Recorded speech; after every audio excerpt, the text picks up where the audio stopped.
और इसी बीच ईरान में डील के विरोध का एक और वीडियो सामने आया है। ईरान के विदेश मंत्री अरागची के खिलाफ नारेबाजी। डील हुई तो अमेरिका के सामने सरेंडर करना जैसा होगा, ये कह रहे हैं कट्टरपंथी। अरागची ने ट्रंप के सामने घुटने टेके। ईरान में अरागची और कालीबाफ के इस्तीफे की मांग की जा रही है और मुस्तफा खामनेई की मंजूरी के बिना बातचीत, ये जानकारी भी आ रही है ईरान से। नेगोशिएशन टीम पर कट्टरपंथियों का आरोप है कि मुस्तफा खामनेई की मंजूरी के बिना यह बातचीत हो रही है। डील पर मुस्तफा खामनेई चुप क्यों हैं, ये सवाल पूछ रहे हैं प्रदर्शनकारी। ईरान के हितों के साथ समझौता हो रहा है। ईरान इंटरनेशनल का यह बड़ा दावा है।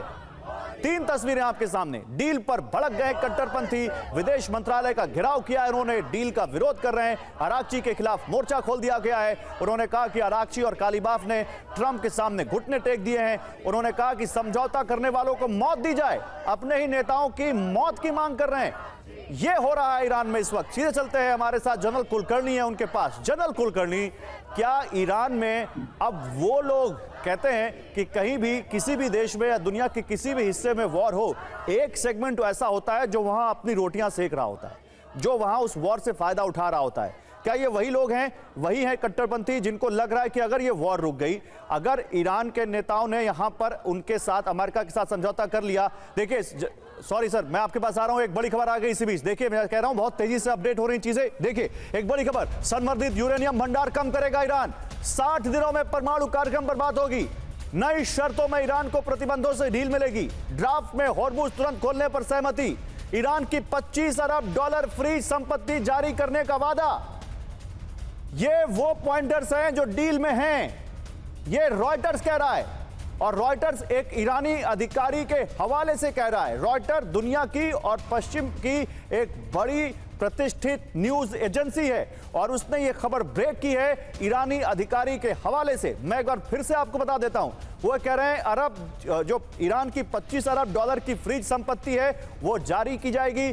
ड्राफ्ट में हॉर्मुज तुरंत खोलने पर सहमति हो गई है। नई शर्तों में ईरान को प्रतिबंधों से ढील मिलेगी। 60 दिन के अंदर परमाणु कार्यक्रम पर बात होगी और संवर्धित यूरेनियम भंडार कम करेगा ईरान।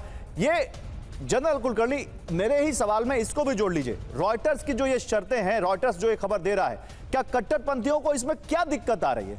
क्यों वो अपने ही नेता अरागची और कालीबाफ के पीछे पड़ गए? देखिएगा गौरव, कोई भी है जो समझौता है ईरान को, और खासकर ईरान में कंट्रोल किसका है? IRGC का।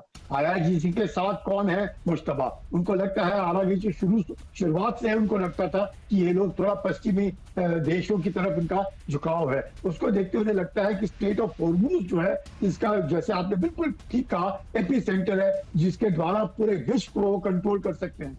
अगर उन्होंने स्टेट ऑफ हॉर्मुज के ऊपर से अपना पूरा जो कंट्रोल है वो गंवा दिया, जबकि उन्होंने मई में ही अपना जो पर्शियन गल्फ स्टेट अथॉरिटी बनाया है, इसके द्वारा वो कंप्लीट स्टेट ऑफ हॉर्मुज को कंट्रोल करेंगे, अभी उसमें नहीं। तो उसके बाद जिस प्रकार से अभी तक खामनेई जी का जो जनाजा है और जो बैरियल है वो नहीं हुआ है, वो जुलाई 4 से जुलाई 7 यानी 250वीं जो एनिवर्सरी है यूएसए का, जुलाई 4 से वो है।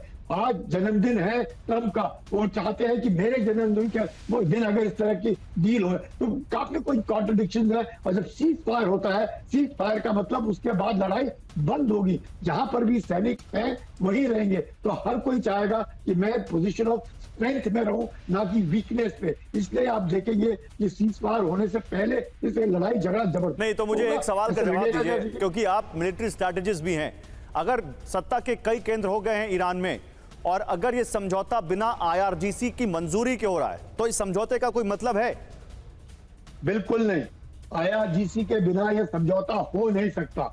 अगर आज की तारीख में अगर ईरान के अंदर प्रदर्शन हो रहे हैं तो उनको IRGC का जरूर सपोर्ट है और वो बताना चाहता है IRGC को कि भाई आप अगर इस तरह की हरकत करेंगे हमें मंजूर नहीं है। हमें तो लग रहा है हमने सरेंडर कर दिया, हमें क्या मिला? इतना सारे टाइम से हमने ईरान का मनोबल ऊंचा रखा, हमने ईरान को युद्ध में जीता हुआ दिखाया और आपने तो हमें हरा दिया, हमने तो सरेंडर कर दिया, हमें क्या मिला? स्टेट ऑफ हॉर्मुज तो खुल गया और उसके बाद क्या हुआ? $25 बिलियन चलो मिल गए। मतलब साफ है यहाँ पर कि अभी ईरान को केवल अमेरिका से या बाहरी दुश्मन से नहीं, ईरान के उन नेताओं को जो समझौता करने जा रहे हैं अपने देश में हो रहे विरोध से भी निपटना है। तो इतना आसान नहीं है कि आज समझौते पर हस्ताक्षर हो गया और सब कुछ वैसा ही गुडी गुडी हो गया जो इस वॉर से पहले था। अभी बहुत कुछ ऐसा जो रोल आउट होना बाकी है, बहुत कुछ ऐसा है जिसके ऊपर से पर्दा हटना बाकी है।